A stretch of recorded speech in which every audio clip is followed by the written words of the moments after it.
Good evening. Thank you for the opportunity to address this very important issue. The impact of the recent actions of the county legislature in passing the county executive's proposed fair plan and reducing the share of sales tax revenue to suburban schools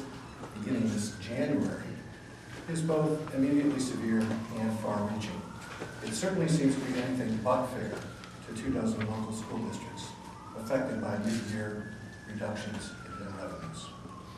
In Brighton, our district stands to lose close to $600,000 in anticipated revenues for the current school year in a $57 million budget that is already one-third spent. A budget that was approved by local voters last May based on assumptions that current law and current agreements with our partners in the school funding arena would be faithfully executed. Those budgetary assumptions are now no longer safe. Even with the recent actions school boards across the county have chosen to take in filing a lawsuit to prevent this unilateral and surprise attack from coming to fruition.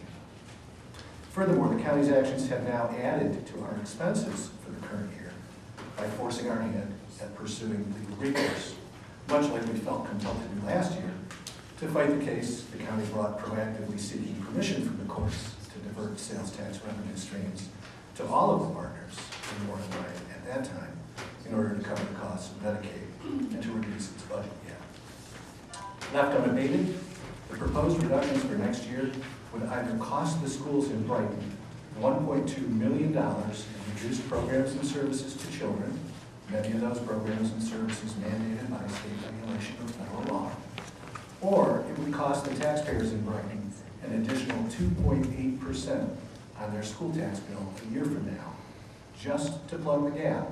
created by the legislature's actions. The Board of Education in Brighton is of the opinion that the county's actions are illegal, and that singling out of school districts as opposed to all partners in the Warren Ryan agreement, sharing the burden of the county's shortfall, is certainly unfair. Rather than fully face difficult decisions about reducing county programs and services, or raising county property taxes to pay for the county's legally mandated programs and services, we feel the executive and the legislature has instead shifted the burden of making those difficult decisions to schools.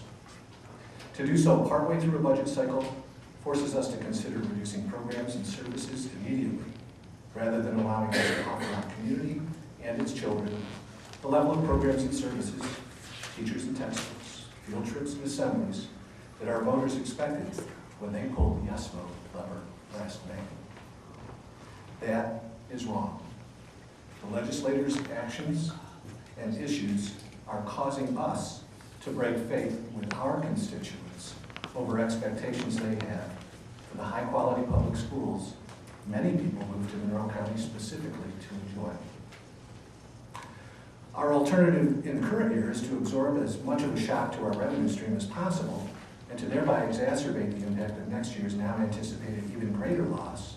by depleting reserves and fund balances normally used to assure positive cash flow and to buffer against unanticipated expenses. And yes, even to reduce the impact of the following year's budget on school taxes through appropriated fund balances.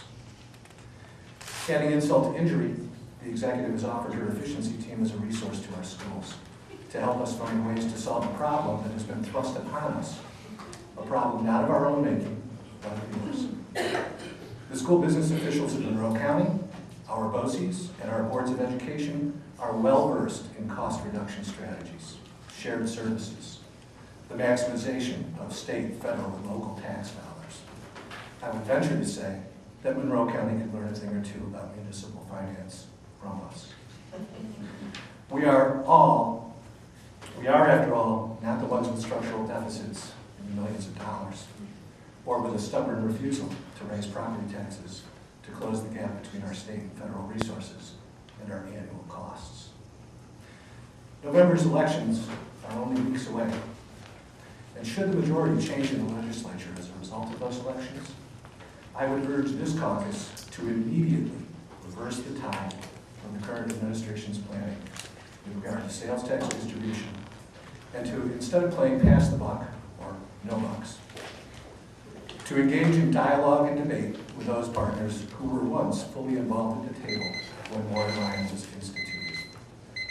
Paying less is an insult to the intelligence of the voters in Monroe County whose children attend our schools, and many of whom are themselves teachers and school secretaries, bus drivers and custodians, some of the more than 20,000 people collectively employed in the public schools of